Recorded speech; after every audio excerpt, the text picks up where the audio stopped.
Yes. Pour le message de ce matin, Dieu m'a mis à cœur un verset en septembre dernier. Dieu fait bien les choses en septembre. Un message, un verset en fait, quand je lisais, et j'étais supposé de l'apporter, puis l'horaire des prédications s'est chamboulé, on a ajouté, on a modifié, on a remplacé des gens pendant 4 mois. J'aurais pu apporter ce message-là en début d'année, mais Dieu voulait que ça soit ce matin et ça marche exactement avec les chants qu'on a eus ce matin. Et ça prouve en fait que Dieu est bon parce que si je l'avais apporté avant, j'aurais pas été prêt pour apporter ce message-là parce que Dieu m'a parlé cette semaine et ça n'aurait pas été ce que Dieu aurait voulu pour ce matin. En fait, il fallait que ça s'attende pour ce matin. Donc ce matin, le texte qu'on a, très très simple, c'est dans le 2e épître de Jean. Alors je vous laisse tourner dans le 2e épître de Jean. C'est le 4e dernier livre. Fait que juste en terminant, fait que 1, 2, 3 Jean, jeu de l'Apocalypse. Fait que tournez, commencez par Apocalypse, commencez pas par Genèse, ça va être un peu plus long. Et ce matin, on va avoir un verset qui est assez simple. Moi, j'aime les choses qui sont simples. J'aime les détails, mais j'aime les choses qui sont simples. Préparer un repas simple permet d'avoir souvent... On est moins fatigué, on est moins débordé, il y a moins de vaisselle en plus à faire. Fait que ça permet des fois de moins de choses à préparer, permet d'avoir une appréciation particulière dans le temps du repas. On peut avoir des discussions, on peut jaser. C'est un peu la même chose avec l'idée du message ce matin. J'aurais pu apporter le contenu, mais on va s'en tenir principalement à ces 3 premiers versets-là qui débutent la 2e lettre que Jean a écrite. Donc, de la part de l'Ancien c'est Jean, qui écrit « À la dame qui a été choisie et à ses enfants que j'aime dans la vérité. Et ce n'est pas moi seulement qui les aime, mais aussi tous ceux qui ont connu la vérité.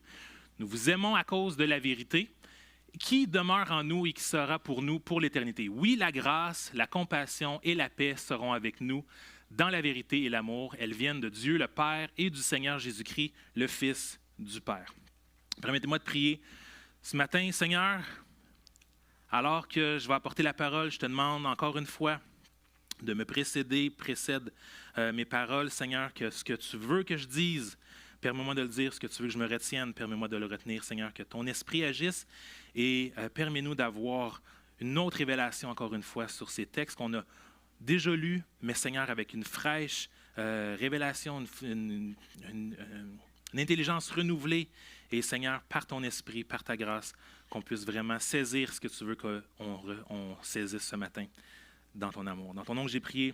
Amen. Amen. Donc, évidemment, on va s'attarder plus au 3e verset qu'on a lu. Le titre du message, c'est « Un vrai bon trio ». Donc, on va parler de la grâce, on va parler de la compassion, on va parler de la vérité. J'aurais pu choisir un autre trio. Dans la Bible, il y a le 1 Corinthiens 13 qui parle d'un bon trio, qui dit « Maintenant donc, ces 3 choses restent, la foi, l'espérance, l'amour, mais la plus grande des 3, c'est l'amour. » J'aurais pu prendre ce verset-là, mais je trouvais ça plate parce que l'amour est comme un peu plus, fait que ça prend un peu le dessus. Là, c'est pas fair pour le trio. Un trio, c'est supposé travailler ensemble. Vous êtes d'accord? Fait que je suis allé dans quelque chose, les 3, même niveau. J'aime pas ça la chicane, fait qu'on garde ça simple. Et ce que je trouvais vraiment, vraiment pertinent, comme j'ai dit, le message se devait d'être ici ce matin parce que j'ai, dans la lecture du ce matin, je lisais dans la Bible, dans YouVersion, il y avait un verset qui parlait de l'unité, justement, basé sur Marc 3, 25, qui dit « Et si une famille est confrontée à des luttes internes, cette famille ne peut pas subsister. » Puis il y avait un texte qui venait avec ça qui disait « Les chrétiens sont appelés à examiner leur vie pour voir comment ils peuvent être des artisans d'unité et non pas d'uniformité. L'unité n'exige pas que nous parlions et agissons tous de la même manière, mais cela signifie que nous devons lutter pour l'harmonie au sein de la diversité. » Quelle belle description de ce qui est l'unité. Être ensemble, être unis. Et évidemment, on va parler de du fait 3 éléments, des fois 3 éléments qui, à la base, ne sont pas nécessairement supposés d'être ensemble, ne sont pas faits pour être ensemble, mais quand on les unit, quand on les met ensemble, il peut se passer des grandes choses. J'ai un exemple. On peut mettre l'image à l'écran. Un trio solide, la poutine. C'est une image d'un casse-croûte à Trois-Rivières, si je me rappelle bien, le slogan tout simplement incomparable. On ne peut pas comparer la poutine à rien d'autre. On essaie de décrire à Pasteur Mark c'est quoi les bienfaits d'une poutine quand il est venu la première fois, fait qu'on y en parlait. En fait, on y en parlait en rencontre, puis quand il est venu au mois de mars, il fallut qu'il essaye la poutine. Fait qu'il a goûté la poutine. Il est revenu en juin, et dans la fin de semaine, je pense qu'il a mangé 3 fois de la poutine. Je ne sais pas s'il est encore à la recherche de c'est quoi qui est supposé d'être bon. Il y a peut-être des restos différents, mais la poutine, il y a quelque chose de... Il y en a-t-il qui n'ont jamais goûté à la poutine? Jamais? On va prier pour vous. 3 éléments différents qui s'unissent pour former la poutine. Si les 3 ne sont pas là, c'est pas pareil. Sans le fromage, c'est pas une poutine, c'est une frite sauce. Si on enlève la sauce, c'est pas une poutine, c'est des frites qui sont potentiellement gratinées. Puis si on enlève les frites, c'est pas une poutine, c'est du fromage qui se baigne tranquillement dans de la sauce. Mais si on les met les 3 ensemble, c'est une poutine. Un autre exemple de trio important, le pâté chinois. 3 éléments, steak, blé d'Inde, patate.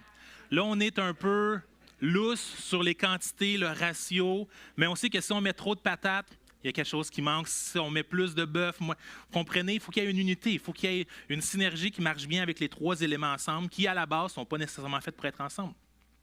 Je vais laisser la nourriture de côté parce que le temps avance, puis vous allez avoir faim, vous allez penser à ça. Je vais me diriger du côté du sport. On peut mettre l'image à l'écran, je vais vous nommer 3 personnes. Lionel Messi, Luis Suarez et Neymar Junior du FC Barcelone sont reconnus comme étant le trio le plus important de l'histoire du soccer. Saviez-vous ça? Les connaissez-vous? C'est sûr qu'ensemble, leur travail ont fait le plus de points et sont reconnus dans le top 10 sportif. Ils sont reconnus comme étant un trio incomparable au niveau professionnel. Incomparable, on ne peut pas les comparer. Et si on y va dans un autre sport, peut-être un peu pour les plus vieux, mais quoi que ça fait partie des meilleurs, en fait, ce trio-là, c'est Maurice Richard, Elmer Lack puis Toe Blake. C'est un trio du Canadien de Montréal qui a été nommé unanimement comme le meilleur de l'histoire de la Ligue, puis ils ont appelé leur trio le Punchline. Okay? Ils ont nommé le trio. L'unité qu'il y avait était tellement forte, ils ont tellement été efficaces sur la glace qu'ils ont nommé le Punchline. Fait que moi, j'ai pensé à différents grands trios dans la Bible, des punchlines potentiels. On peut penser à la Sainte Trinité, on peut penser au Père, le Fils, le Saint-Esprit. On peut penser à des trios comme Jésus, Marie, Joseph. On peut penser à Pierre, Jean-Jacques. On peut penser à Abraham, Isaac, Jacob, Shadrach, Meshach et Abednego, ou même Aaron, Hur, qui ont soutenu Moïse. 3 beaux trios. On est d'accord? On est d'accord? OK. J'ai une question pour vous, une réflexion. Est-ce que vous faites partie d'une punchline spirituelle? Est-ce que vous faites partie d'un noyau? On ne se limite pas nécessairement à 3, ça peut être un punchline à 2, 3, 4, 5, peut-être un groupe. Mais faites-vous partie d'un punchline? Êtes-vous impliqué au niveau spirituel avec des gens où vous savez qu'il y a quelque chose qui se passe? Dieu est là, Dieu agit et la collaboration d'un envers les autres vous supporte. Quand il y en a un qui a un peu plus de difficultés, c'est un peu plus lent dans la marche chrétienne, des situations difficiles, les 2, 3 autres personnes sont là pour pouvoir vraiment soulever, pour pouvoir être présents, pour pouvoir supporter l'un et l'autre. Je vous laisse avec cette réflexion-là. Si vous n'en avez pas, je vous encourage à considérer des personnes pour former votre punchline spirituelle. Je ne sais pas si vous avez remarqué dans le verset qu'on a lu, dans le texte, il y avait 4 fois la mention « vérité ». On va remettre le verset à l'écran. De la part de l'Ancien, la dame a été choisie et à ses enfants que j'aime dans la vérité. Mais aussi tous ceux qui ont connu la vérité. Nous nous aimons à cause de la vérité. Et oui, la grâce, la compassion et la paix seront avec nous dans la vérité et l'amour. Vous avez remarqué aussi que mon titre, ce n'est pas juste un bon trio, mais un vrai bon trio. Il y a quelque chose d'important dans ces 3 choses-là qu'on va voir, la grâce, la compassion et la paix, sont enrobés de la vérité. Ils baignent dans la vérité et l'amour. Sans lever la main, non. Oui, sans lever la main, ça j'ai écrit. Sans lever la main, est-ce qu'il y en a qui ont déjà été déçus par quelqu'un ou par une situation parce que la vérité n'était pas là? Ou même en partie, il y avait une partie de la vérité qui était cachée. C'est pour ça que j'avais écrit « pas lever la main ». Mais moi, je vais la lever parce que ça m'est déjà arrivé. Puis je garde ma main levée parce que j'ai déjà, malheureusement, fait partie de ceux. Dans certaines situations, on cache la vérité. On n'est pas transparent. On n'est pas vrai au complet, soit par orgueil, soit par possibilité de nuire au projet ou quoi que ce soit. On ne veut pas se mouiller, on ne veut pas causer de problème. Des fois, volontairement, des fois plus involontairement. Mais on sait que la vérité est très, très importante, tout comme l'amour. Mais le fait que les deux sont ensemble nous montre comme quoi qu'il y a une cohésion des avoirs. Et ce matin, j'ai cherché chacun des 5 mots. On va se creuser dans le grec. Ça fait 2 ans que je n'ai pas étudié le grec. Fait que chaque fois que j'ai la possibilité de retourner aller voir les racines, je trouve ça vraiment pertinent. Je vous partage ce matin les mots-clés. Fait qu'on va commencer par la vérité, l'amour, puis après ça, on va voir les 3 autres. Définition de la vérité, déjà en grec, c'est aletheia. Donc, il y a 2 aspects. Il y a une version objective de ce qu'est la définition de la vérité. Donc, c'est quelque chose qui est vrai, quelle que soit la considération, quelque chose qui est vrai dans ce qui appartient à Dieu et au devoir de l'homme, soit des vérités morales ou religieuses, ou la vérité enseignée dans les religions chrétiennes, appuyée sur Dieu, l'exécution de ses desseins à travers Christ, qui rejette les superstitions des païens, des inventions des Juifs, des opinions corrompues, des faux enseignements pouvant se trouver parmi les chrétiens. On cherche la vérité, on ne cherche pas ce qui est faux, ce qui est à peu près, ce qui est là juste parce que, non, on veut que ça soit vrai, que ça soit considéré. Et le côté subjectif, la vérité en tant qu'excellence personnelle, une candeur d'esprit, d'être libre d'affection, fait qu'il n'y a pas un sujet de dépendance affective, puis qu'on fait juste les choses, ou on fait à croire, ou on dit les choses juste parce qu'on ne veut pas déplaire. Fait qu'on est libre de prétention, de simulation, de mensonge et de tromperie. C'est les définitions par rapport à la Bible. Un exemple de cette vérité-là, on veut aller voir dans Matthieu 22, les versets 15 et 16, qui nous dit « Alors les pharisiens allèrent tenir conseil sur les moyens de prendre Jésus au piège de ses propres paroles. » Ça se passe vers la fin, avant que Jésus soit apporté à la croix. Ils envoyèrent vers lui leurs disciples avec les Hérodiens et lui dirent « Maître, nous savons que tes paroles sont vraies, et que tu enseignes le chemin de Dieu en toute vérité sans te laisser influencer par personne, car tu ne regardes pas à l'apparence des personnes. » Le monde savait que Jésus ne se laissait pas influencer par les autres. Il ne regardait pas à l'apparence, il ne faisait pas juste dire des belles paroles pour plaire, pour faire semblant. Il ne se laisse pas influencer, mais c'est des paroles vraies qui enseignent le chemin de Dieu en toute vérité. Quelque chose de puissant. Est-ce que nos paroles sont toujours vraies, sont toujours à amener le monde dans le chemin de Dieu, dans la vérité? J'ai été surpris en faisant les recherches. Le aletheia, la vérité, est différent du en vérité, en vérité. Vous savez que Jésus a dit plusieurs fois en vérité, en vérité. J'aurais pensé que c'est la même chose en vérité, genre je suis vrai, je suis très vrai. Mais en fait, c'est plus un signe d'accord ou une déclaration ferme. C'est comme un « amen, amen ». Fait qu'on peut le mettre au début d'une phrase. Fait qu'en vérité, ou on peut le mettre à la fin, en vérité, en vérité. Fait que si Jésus parlait, c'était oui avec la vérité, mais c'était avec un aplomb, c'était avec quelque chose pour faire une déclaration qui était, lui, empreint de vérité. Fait que Jésus, quand il disait en vérité, c'était pour qu'on se mette vraiment à l'écoute de ce qu'il voulait dire, parce que Jésus était toujours puissant dans ses paroles, au point où le monde pouvait aller le voir et savait qu'il était pour dire la vérité. Deuxième mot qu'on a vu pour l'amour, j'ai aussi cherché, c'est de l'amour agapé. On sait qu'il y a plusieurs formes d'amour, il y a plusieurs types d'amour selon les traductions. C'est l'amour agapé, c'est l'amour fraternel, de l'affection, de la bonne volonté, de la bienveillance. Et encore là, j'ai 3 versets pour nous montrer ce genre d'amour agapé qu'on connaît.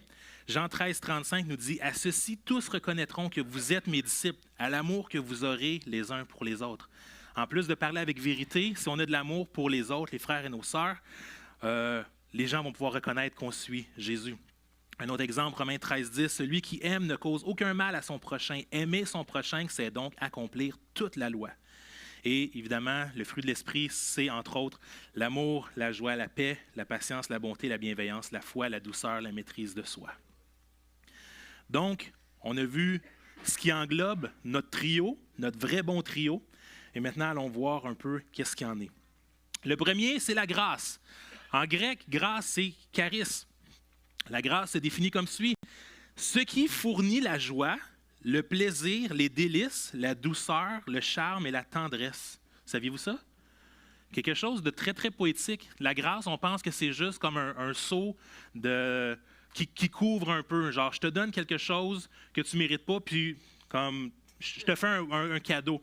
Mais il y a quelque chose de tendre, il y a quelque chose de beau qui fournit la joie, le plaisir, les délices, la douceur, le charme, la tendresse. Il y a un côté de bonne volonté ou une bonté, une faveur qu'on fait à quelqu'un. Ça peut être aussi quelque chose qui va résulter de la grâce, évidemment, condition spirituelle de quelqu'un gouverné par le pouvoir de la grâce divine ou une forme de remerciement, des actions de grâce qu'on parle après un témoignage, après une belle chose que Dieu a fait et qu'on est conscient, qu'on est reconnaissant, on va avoir des actions de grâce. Donc, on remercie et on récompense Dieu de nous avoir donné ces choses-là. Il y a une centaine de fois l'utilisation du mot charisme dans le Nouveau Testament. La grâce, elle est partout. C'est pour ça qu'il y a beaucoup de monde qui vont faire une distinction entre le Nouveau Testament et l'Ancien Testament. L'Ancien Testament, Dieu est dur, Dieu est méchant, Dieu tue beaucoup de monde. Le Nouveau Testament, la grâce, la grâce, la grâce. C'est vrai, la grâce, elle est là, la grâce, elle est importante. Et merci Seigneur pour ta grâce. Que ce soit pour signifier la bonté de Dieu ou une faveur pour quelqu'un, il y a beaucoup l'utilisation de la grâce dans les salutations. Surtout Pierre, Jean, Jacques, Paul, Pierre et Jean vont commencer beaucoup leurs lettres. Que la grâce et la paix vous accompagnent. Que la grâce et la paix vous soient données. Que la grâce ci, que la grâce ça. Il y a un côté où dans la grâce, on dirait que le message passe mieux. Dans la grâce, dans la bonne faveur, dans la douceur, le charme, la tendresse, justement. Si on a des choses difficiles à parler avec quelqu'un, si on commence tout de suite avec quelque chose de sec, il va y avoir un mécanisme de défense. Mais si on commence, ce que je veux dire, j'aimerais que ça soit bien perçu, que ça soit bien entendu. Je veux le faire avec la grâce, la paix, l'amour. Donc, c'est une forme de pouvoir ouvrir une discussion à ce niveau-là. Jean ici a utilisé plus que la grâce et la paix, contrairement à ce que Paul utilisait en général. Il a ajouté la miséricorde ou la compassion, tout dépendant le mot se traduit, qu'on va voir dans un instant. C'est particulier parce que les trois ensemble, dans cet ordre-là, donnent vraiment la représentation du plan du salut dans une progression. On commence par la grâce et ensuite on a une miséricorde de ne pas avoir le supplice qu'on est supposé d'avoir à cause de nos péchés. Et finalement, on peut vivre dans la paix, que Dieu revient et que Dieu nous permet de pouvoir vivre sur cette terre ici en étant libre de tout ce qui pourrait nous affecter. La grâce d'abord, la compassion ou la miséricorde et ensuite la paix.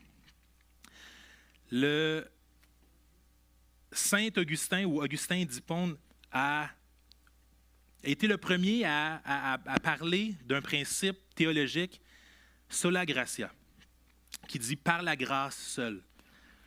Que c'est seulement par la volonté de Dieu, par sa grâce, que le salut des âmes est disponible. C'est basé sur Éphésiens 2,8, qui dit « En effet, c'est par la grâce que vous êtes sauvés, par le moyen de la foi, et cela ne vient pas de vous, c'est le don de Dieu. » Augustin avait une réelle compréhension que ce n'est pas les œuvres, ce n'est pas ce qu'on fait, ce n'est pas ce que je dis. C'est vraiment le principe que Dieu décide de nous donner quelque chose qu'on ne mérite pas. D'avoir une faveur, d'avoir une grâce comme ça de Dieu, de nous donner, comme j'ai dit plus tôt, de nous donner le souffle de vie aujourd'hui, de nous permettre d'avoir une santé, de nous permettre d'avoir de quoi manger, de quoi se vêtir, de quoi se déplacer, d'avoir des personnes dans notre famille, d'avoir un cercle d'amis, d'avoir une église, d'avoir toutes ces choses-là. C'est toutes des choses qui sont par la grâce de Dieu. Et en plus de tout ça, on est sauvé par la grâce de Dieu. On devrait, puis on ne le réalise pas tout le temps, on le néglige, on le met de côté, on le prend pour acquis. Mais une grâce, la grâce de Dieu, elle est incomparable. On devrait constamment se placer en mode de reconnaissance parce qu'il nous sort d'un côté de se sentir coupable et de se sentir indigne. Puis qu'on essaie des fois de faire quelque chose pour faire plaisir à Dieu, mais Dieu, j'ai déjà donné ma grâce. Je vous ai déjà donné. Tout ce que je veux, c'est que vous soyez bien. Et faites-moi confiance. Croyez en moi. Croyez en mon Fils. Croyez à sacrifice qu'il a fait pour avoir la vie éternelle. C'est tout ce que vous avez besoin de faire. Deuxième verset, Romains 5, 19, qui est à l'écran. En effet, tout comme par la désobéissance d'un seul homme, beaucoup ont été rendus pécheurs. Beaucoup sont rendus justes par l'obéissance d'un seul. L'intervention de la loi a entraîné la multiplication des fautes. Mais là où le péché s'est multiplié, la grâce a surabondé. Ainsi, de même que le péché a régné par la mort, de même la grâce règne par la justice pour la vie éternelle par Jésus-Christ, notre Seigneur. Là où le péché s'est multiplié, la grâce a surabondé. Qui ici, vous n'êtes pas obligé de lever la main, s'il vous plaît, levez pas la main, mais qui ici, comme moi, a péché cette semaine? Qui ici a profité d'une grâce de Dieu cette semaine, malgré nos péchés?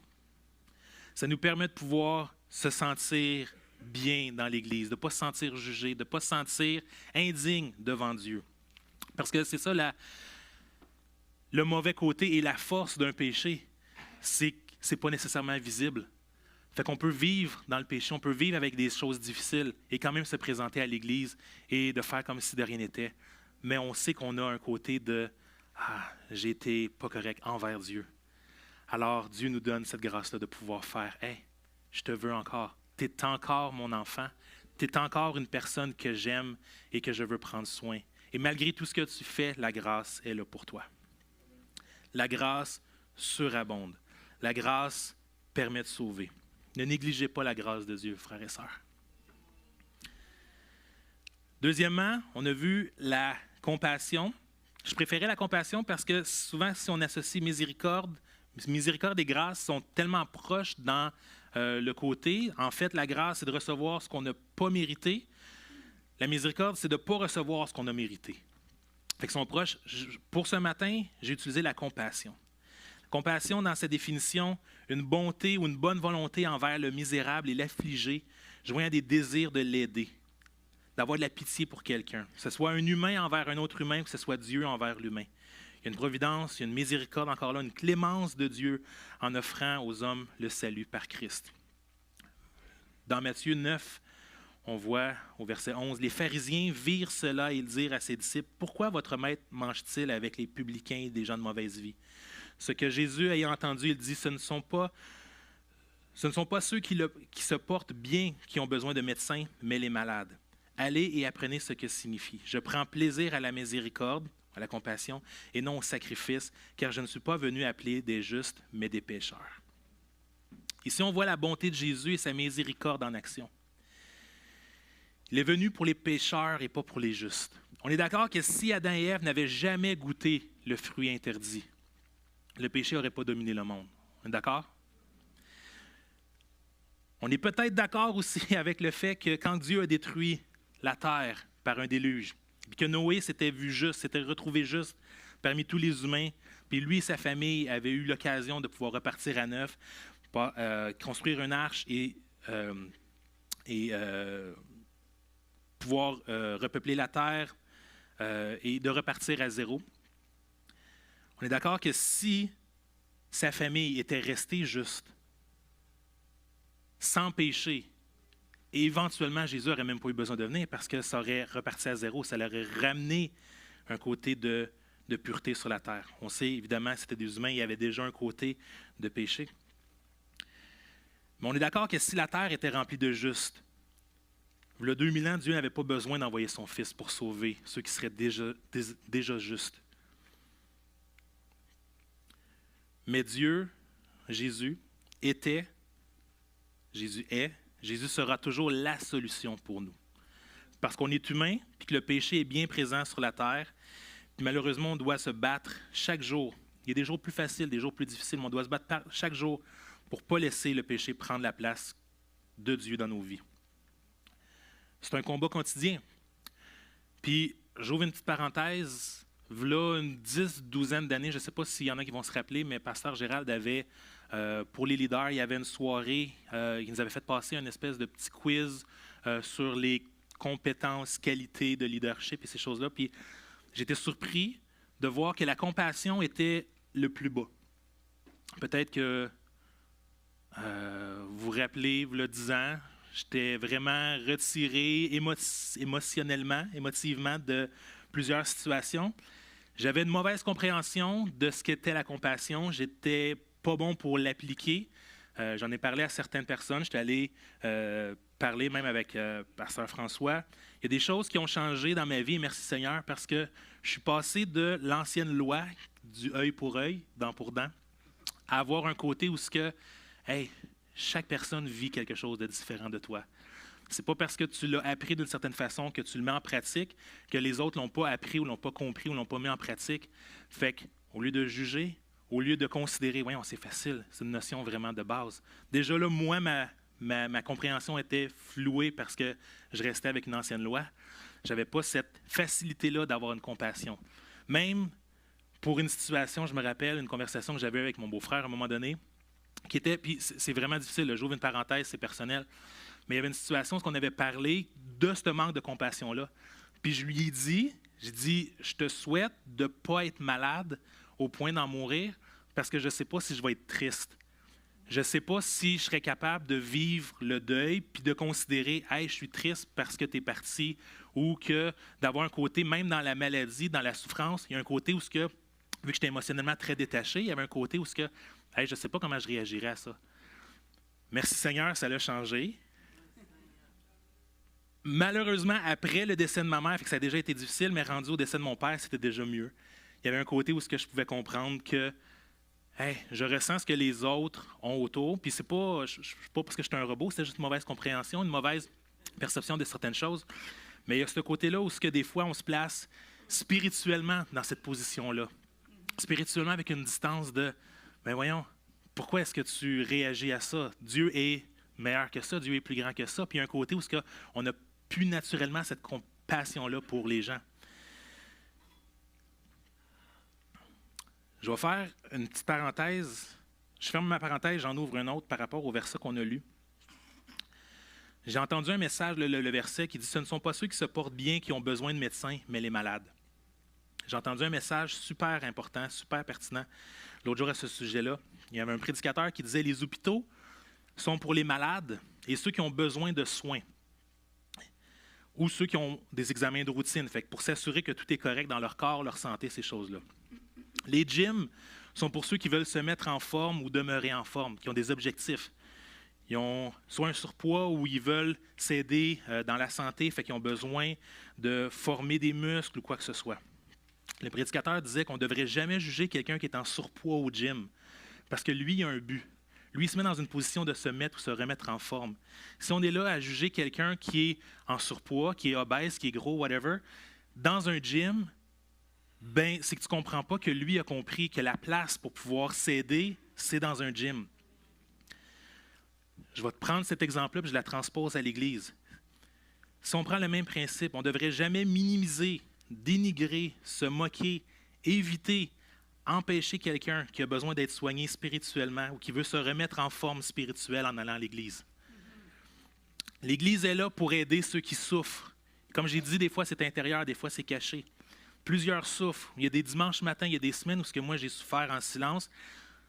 Puis par peur d'avouer qu'on a échoué, côté péché ou quoi que ce soit, on se laisse une distance.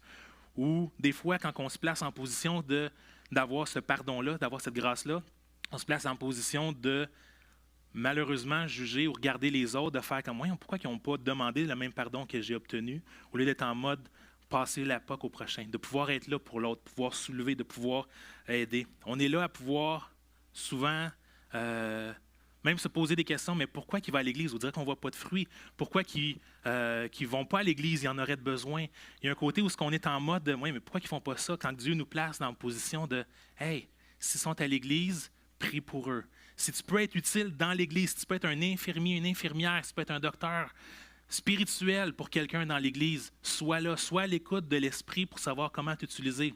Si tu es dans une bonne phase, je vous encourage, soyez à l'affût des autres. Posez des questions aux gens, puis pas juste ça va, est-ce que ça va bien?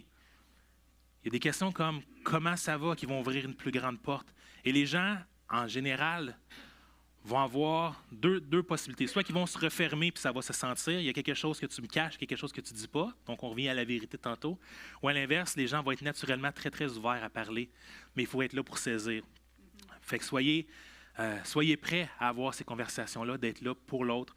L'Église est là pour soigner ceux qui en ont besoin et Dieu vous appelle peut-être à être très, très actif dans l'Église, peut-être à aller un peu puis aller annoncer que l'Église est là pour les gens qui en ont besoin. Amen.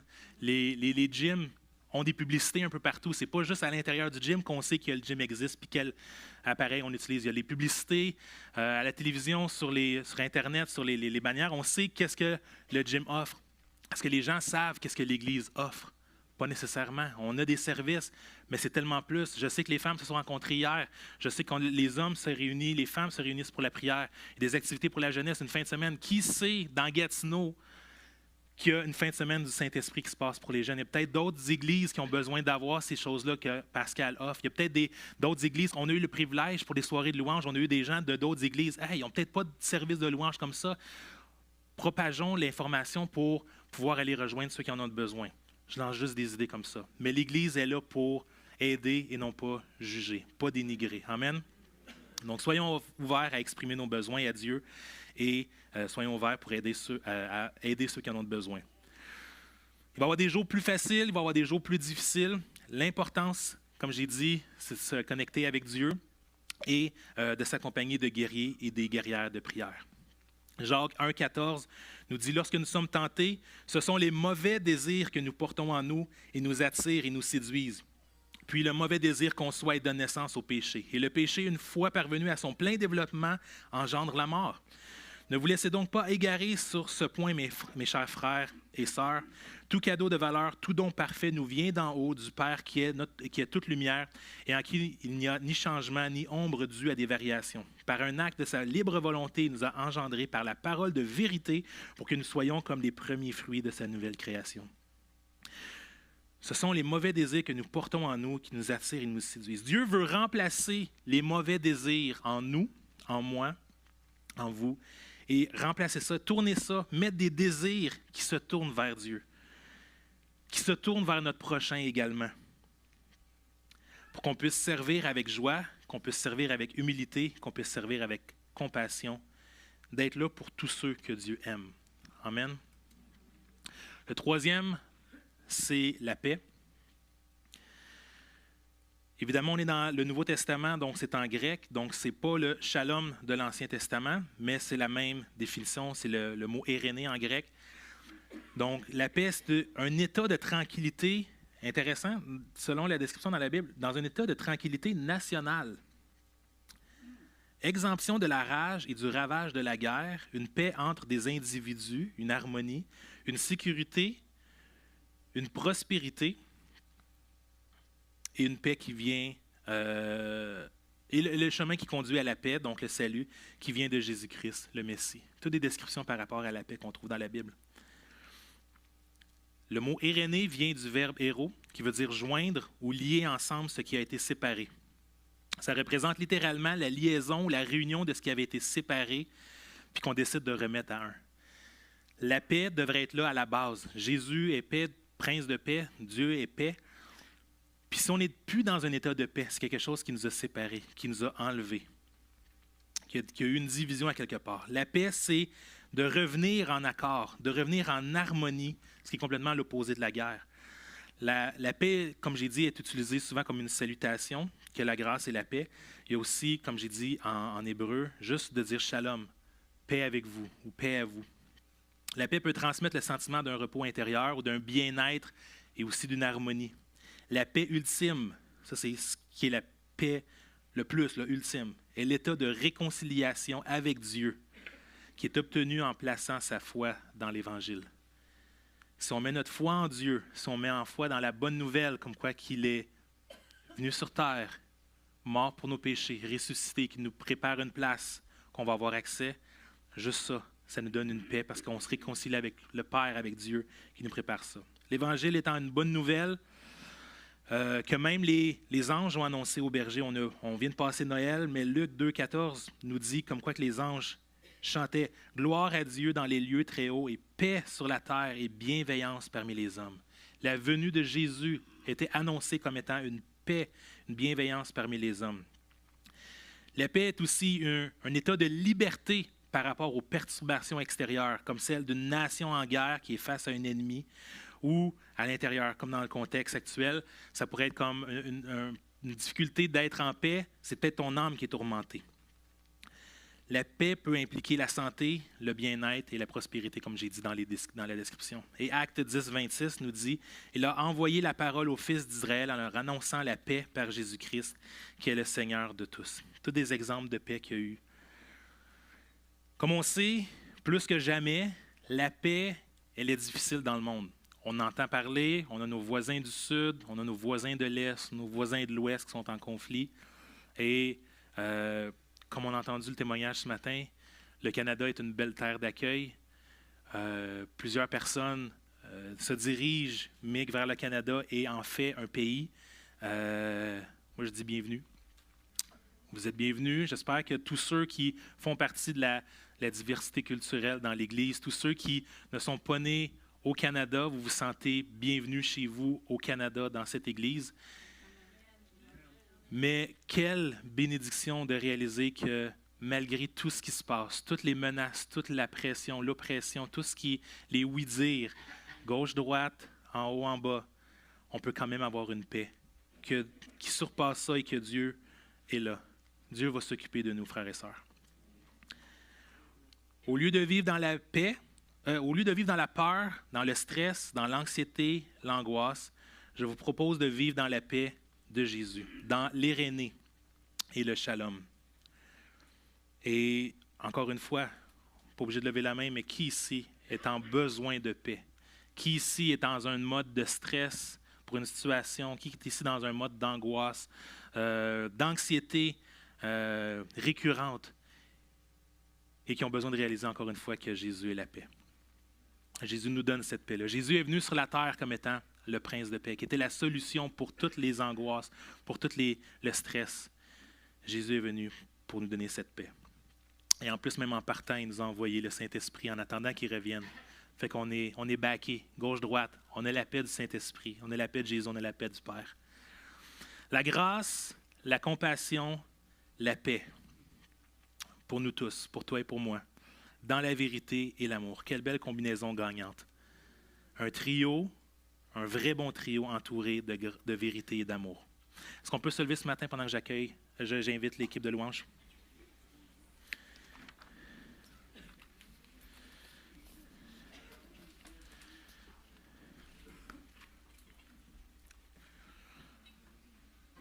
Pour terminer, je vous propose de ne pas juste m'avoir entendu ce matin le dire, pas juste l'avoir lu à la télé, mais j'aimerais qu'on le dise ensemble. J'aimerais qu'on déclare le verset 3 qu'on va remettre à l'écran. Est-ce qu'on peut ensemble juste déclarer avec conviction, avec foi, ces choses-là? Disons-le ensemble. Oui, la grâce, la compassion et la paix seront avec nous dans la vérité et l'amour. Elles viennent de Dieu le Père et du Seigneur Jésus-Christ, le Fils du Père. Amen. Amen. Je vais demander aussi à l'équipe de prière d'avancer. Puis comme j'ai dit, ne vous privez pas d'un guerrier ou d'une guerrière de la foi, de la prière. Si vous avez besoin de quelque chose, si votre cœur crie à Dieu, si votre cœur est vide et triste, si vous êtes en manque, si vous ne ressentez pas la grâce, si vous ne ressentez pas la compassion, la miséricorde de Dieu, si votre cœur n'est pas en paix, si votre âme n'est pas en paix, si vous ne réalisez pas l'amour de Dieu, s'il vous plaît, privez-vous pas et avancez. Venez demander de la prière en avant. Si vous avez ces choses-là et que vous êtes dans une bonne position spirituelle ce matin, merci Seigneur. Ne restez pas là, aidez quelqu'un aussi.